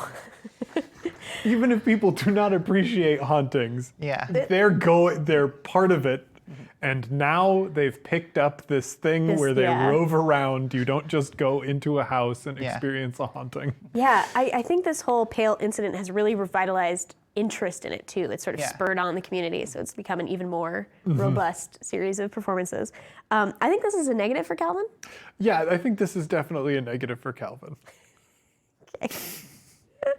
The entire neighborhood is haunted now. Yeah, that's a bummer. Let's see. So you have Calvin panicked going to Libra Light. Is our house haunted? It's like, no, my goodness, we couldn't afford that. I would love to have a haunting had a dream. someday. Oh, good. Can we think of like a positive point of interest around here that might have come in? So we've had some, it might be something small, but it might be something that came in, or so let me look at your old points of interest so we had oh goodness, God, did not get enough screen time. The Black Market Bathhouse run by Elder Bryn. Mm-hmm. So beautiful. And the Playground of Emotions were our 2 points of interest last time. Playground. Yeah. Could it be something that like grounds Calvin? Because like Calvin is sort of like dealing with a lot of like sort of like listless emotions right now. This is a place that Calvin can go where it's not like the house where Libra Light's pushing you out. It's not like the bird feeder that's like a burden. It's not a haunting that's terrifying. Yeah. It's just like a place that is pretty great. Calvin is an artist. Yeah. So I think it's something that would engage that. Yeah. Could there be like a pottery studio? Interesting. Beautiful. Calvin was someone who drew. He was he had a sketchbook last season. Very cool stuff in there. I like the idea of it being something that sort of engages that same muscle. But I like the idea of treating it kind of like a pottery studio in a way. It's a thing where you have to go there, like to have the materials yourself. It's like very burdensome. There's a lot that you'd have to. So you need to go to this place to do it. You can't just do it wherever you are. Etchings. To etch metal, you need a lot of acids. You need a lot of like power sources to like run currents through the acid to like etch into the metal. And you would draw, if you're going to etch something, you cover it and then you draw on it and you score it to like create the pattern, and then you etch it with acids by like covering it and then. Cool. What if I hit you back with something? Because I love all of the processes that are involved with that. What if it's like a planetarium? Ooh, yeah. Where you go there and you make planets. Yeah. Like, and then you arrange them in orbits, and like that's kind of the fun. But in order to do that, like you have to start with a planet core, and you build up the core, and then you go through the mantles and the crust and everything and whatnot. And like if it's unstable, very much like pottery, like it'll spin out of orbit and like collapse or whatever.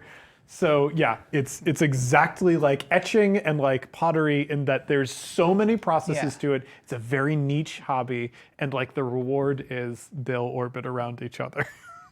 They don't orbit around suns. Yeah, They orbit around each other. Cool. Yeah, I'm trying to figure out how the cosmology works, right? With is it a very like shadow like astronomy place, or is it a thinking about, is it beautiful representations of the way that the suns, right? Because there aren't, there are these half worlds, and so are some of them, is it a studio where they're interested in representing sort of the cosmology of the actuality? Yeah. I think that's how the hobby started in a way, and I think that's how a lot of people do it and treat it traditionally.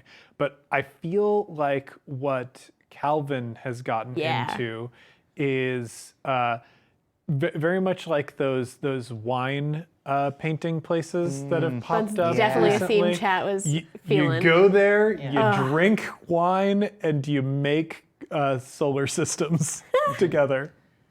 Awesome. I really like it. Are they things you can take home? Yeah, I think like there is a way to sort of permanently. I think it's something that people display in their homes. You've got to fire them in a gravity kiln. Oh yeah. Take them Nice. Yeah. Very good. Awesome. I think it sounds really lovely. And so, maybe are you going there often, or is it like a place you've just sort of found? Yeah, I don't know. Maybe he does go there with a regularity. I think it's a habit that he's adopted because, right now Kitty is not around. Yeah. Wayne is maybe unwritten from existence. Like, he's gotta make some friends or do something. Yeah. So he's been going out and he's been trying that. I like it. I'm eager to find out more about this. So that's going to be a positive for you. And finally, let's get 2 rumors. So the rumors we had last time were mysterious graffiti, which was not really touched again, I don't think. Ooh, maybe we should advance that or So progress maybe we that should, in some way. yeah, 'cause maybe we- something has escalated about this mysterious graffiti that's around. And Mysterious Graffiti is a very possible tie-in with my character's neighborhood in like punks and Oh, yeah. all that sort of scene. Yeah. Yeah. What did we have about the mysterious graffiti? We didn't have a lot on it. I think it was that people were trying to figure out if it was magical. It kept showing up everywhere. It was just really big and mysterious. It was just sort of showing up in these strange places. And some of it looked kind of rune-like, but no one's been able to interpret what the heck it means. I think there's more of it in some way. Yeah, could something have like People are suggesting a graffiti gang. graffiti gang? Yeah. The graffiti has started a gang. The graffiti, The graffiti itself. Yeah. Oh, so Oh, yeah. it's not a gang making the graffiti. No. It's a gang that like kind It of wants to takes be- credit for it or whatever. No. It's the paintings are in a gang. like, The graffiti messages? itself Yeah. is the gang. Yeah. Rules. Yeah. I'm into it. So they've gotten So- a lot more aggressive, and it's maybe kind of unclear what they're demanding because they're still not using a language or way. Yeah, that's- if someone just sort of like spray paints like a guy trying to throw like bouquet of flowers Banksy style, what does that mean? Yeah. Awesome. Yeah. Cool. I like that they're starting to get kind of out of control. They seem to be. And maybe they're specifically targeting places where people have tried to remove the graffiti, right? So there's sort of this retaliation. Yeah. Because like, how do we know that they're in a gang? Right? Like, what are they doing that? I feel Suggest like that to us. Librelite is convinced that it's a fad. Like now that it's happened, it's like, oh, this is a fad. A fad is something that pops up and it's got kind of a short lifespan and it'll escalate to different points, but eventually it'll die out on its own. And that's kind of what we have to do is let it die out. And there are other people like, no, this isn't a fad. This is like something worse. This is organized graffiti crime. Yeah. Yeah. I like Graffiti it. crime it's our worst nightmare. Yeah. Graffiti crime has become sapient. Yeah. And What's the most worrisome thing that it like recently did? Right? Like, what's sort of the incident Interrupted people? a very famous and very historic haunting. yeah. Yeah. Oh, nice. That's It was amazing. an Amityville. Yeah. It's Oh my God. nothing sacred. I love that. So, yeah, and does the graffiti like luminesce sometimes? I'm imagining, so maybe it like fucked with the lights. Yeah. I think it's sort of like what we saw earlier. The mysterious graffiti before was an infantile version of it. Like it was like when it was just born. Now Yeah. it's a teenager. Now it's a Oh, friggin' no. Yeah. It's an angsty graffiti. Mm-hmm. Love it. teen lashing out. Yeah. Ah, Joining good. gangs. Oh, it needs a role model. Yeah. Awesome. Do you think this is positive, negative, or neutral for Calvin? Neutral. Neutral. Yep. Awesome. And finally, one more rumor or issue that's around. It could be good, could be bad. To tally up, you have 2 negative and 1 positive. So you're leaning negative to get a despair. What were the other rumors that we had?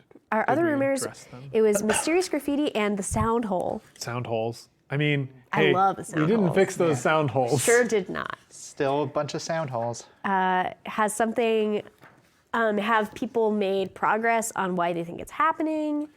There was a tweet that I saw a while ago that somebody suggested that maybe people were starting to blame Calvin for the sound holes.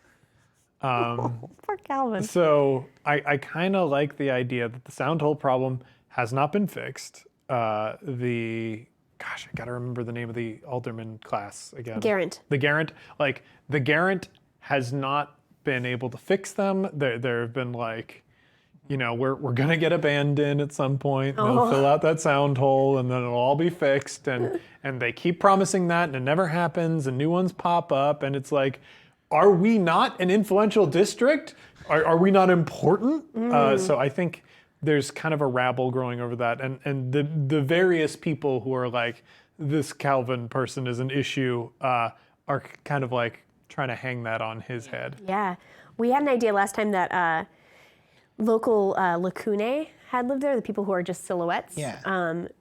And people were sort Silhouette of blaming portals. them, or it was sort of like reflecting biases of the area for sure. But it would be interesting if it's moved to blaming you. Yeah. Yeah. Do you have any ideas about how the sound hole rumor could be progressing? Yeah, I'm really into like it's being caused by Calvin. Like Calvin opened the portal. Calvin made all these birds. Even though people get the timeline wrong, like Yeah. the sound holes were pre-Calvin, but maybe the story is. No, yeah. Yeah. Awesome. Who's like a person we can, or like, is there a person or like an anonymous column that's going on about this? Like, A column in the news. a column in the Notion, which Yeah. Calvin does read, which would Yeah. make me sad. Soundwatch. Soundwatch. I think it's a busybody, Okay. but like whatever that is in actuality. Well, it could be a thought form. A busybody is a thought form that somebody makes to. Oh, Oh, nice. someone's just a thought form just going around, and it's their whole day in, day out. Wow. Calvin caused the sound holes. Yeah. I'm trying to read, darn that, Alderman Neerix? Yeah, NyhrYX. Awesome. Cool. So we've got a name for the alderman now, or the Garant. The Garant. Garant Neerix. Of course, Alderman Garant is the other neighborhood's Garant. There's Neerix Garant and Alderman Garant. Yeah. Yeah. Love it. So, so this is a thought form that someone has sent to like whisper in ears and point fingers on occasion. You're getting griefed. Yeah, Calvin has his suspicions about who is behind that. I think it is OG Kitty Hart. I feel like there's some unresolved issues there. But that is just Calvin. What Calvin is convinced. I don't know if that's the truth. It's got that Lucy vindication, that Lucy bitterness to it too. Oh, So it definitely has that. Could be OG Kitty Hart for sure. Who knows? Cool. I like it. So the sound holes are now being really pinned on Calvin, which is probably making it a lot more uncomfortable to even leave your house these days as well. Yes, definitely. So what is your favorite contribution of this? So you get so we tally that up. This sounds like a negative. You get positive for me. You get a despair. Great. Lucky you. And why don't you're going to get a wicked key. Ooh, so fun. figure out where to put that. Now wicked keys are things that's a physical object, but that you can use to bypass not necessarily physical barriers. So solve a problem. If a guard is giving you grief, you can put the key into their forehead and twist it, and the barrier they're representing you is unlocked, and they'll let you pass. So they're really cool. And what was your favorite contribution of today, do you think? Like, what do you? Oh boy, there So we've is got so much. Philip. We've got the hauntings happening around. We have the planetarium sort of studio. We've got the graffiti, adolescent angsty graffiti gang, the sound hole news, and I think there was one more NPC that we got. But There was. Did we do anything with the tree? The loom. The and loom. The tree. The tree could, I think, still be in the mix. I think like the the tree tree is in being the in the mix. neighborhood. I think my favorite was the hauntings. Yeah, the hauntings I are love, really good. I love that haunting as a classic theater form. That's just, oof, it's so yeah. The tree with civic anger. happening around here. All right, awesome. I think that is the first session. That's a lot of information. I'll type it up so we have it for later. But thank you, chat. As Thank you always, so much, you chat. made it Thank much you. better. This is really good. Oh, but our final step, which it doesn't quite work for hopping into the second season, but it would usually be to choose a desideratum. So I think it might be good to have a general idea. And that's like, so you have these wildly disparate, bizarre characters with all their own stuff going on, which Invisible Sun really likes to have. Why are you finding yourselves together? Yeah. So we'll probably hash a lot of that out specifically. I think that might be like the meeting. I think we might do that on our next session. Oh, that's perfect. Yeah. Let's 'Cause- to actually kind of role play that Yeah, out. this- Perfect. Because we are going to be doing a development mode. Yes. That is going to be coming up. There are going to be two development modes. The first one is going to be all three of us, and then the last one is going to be me, Adira, and I am going to rope somebody into playing with us, but I don't know whom yet. So the next one is going to be on the the 25th, and that is going to be at 7 p.m. For development mode. Then the last one is going to be on the 30th, which is a Wednesday, and that'll also be at 7 p.m. for a development mode. Yeah. One of the things that we'll address, because I see it coming up in the Yeah. chat, is Wayne, our good friend Alan Linick. He is not here because he lives in New York City. He was cast as a writer on SNL. Captured. Yeah. Stolen from for us him. by Lorne Michaels. But sad. Tears of good for him. Yes. Sad but good for him. Though Alan has expressed to me that he would love to be involved in this season in some capacity. And I think I will say right now that the second stretch goal that we have is producing a podcast-like episode, maybe one or two recordings of podcast story that would be kind of separate from this storyline, and Alan would be involved with that. So if you want to see that happen, help us get to that stretch goal. Yeah. Gonna visit him very soon. He's a delightful person, and I'm so happy that he's gonna be coming back for this season, even if he can't be on camera. Yeah. And Kat is doing wonderful things. Go follow her on Twitter and see what all she's up to. The Autonomic Pod, and lots of other things. So Kat has a lot going on. Her and schedule is a so, little Yeah. bit too full to do an ongoing kind of stream commitment. Yeah. But I think we've got a foundation of some really cool stuff. Can we all give it up for Adira, Yeah, who's incredible, I'm very, pulling very out, excited. knowing is going to take down the Deathless Triumvirate, and is honestly going to lend a lot more surrealist legitimacy to this game than I'm able to provide with her experience in Nobilis and Amber Diceless and that whole world building. So I'm so excited to have you on. You rock. And I'm so excited to be here. This is so cool and so great. This is rad. I want to dive into this right away, but Yeah. I know that we have to wait until next Yes, time. I know. Just We'll seeing make the it through. character sheet, I was like, I want to be Calvin again. Yay, So, yeah. good. And thank you, Joe, who's been running the ones and twos for us. And anybody else we need to thank before we close it out? Or Let's see. We should let you know that the Kickstarter is going to launch Yes. this upcoming Tuesday. It is going to be running for at least until the end of this month. I haven't decided if we want to extend it or not because we kind of got the late start on it. But prepare for that. When we launch on Tuesday, be sure to post about it on social media, spread it around where you can. The goal is not very high. I am pretty confident that we're going to be able to hit it, but obviously the more eyes that we get on it, the better. So please help us out there if you can. Even if you can't afford to back, please just share it around because that'll make a huge difference. And also, please check out the Woman with Hollow Eyes podcast so you can catch yourself up on season 1 and get a new experience with that music. so good.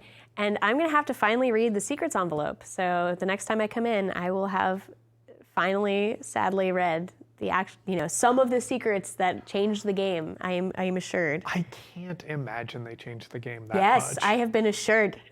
Not by Monty, by other people. People are horrified that I have not read it yet. So, People who are under his thrall, probably. all right. Thank you, everybody, so much, chat. It's so exciting to be here with you again, and I'm really, really happy to be back doing Yes, this. this Thank is you. very good. Yay. I am very happy that we're doing this. All right, we'll see you next week. Bye. Bye. Well, not next week. See you On the soon. 25th. On the On the 25th. 25th. Bye.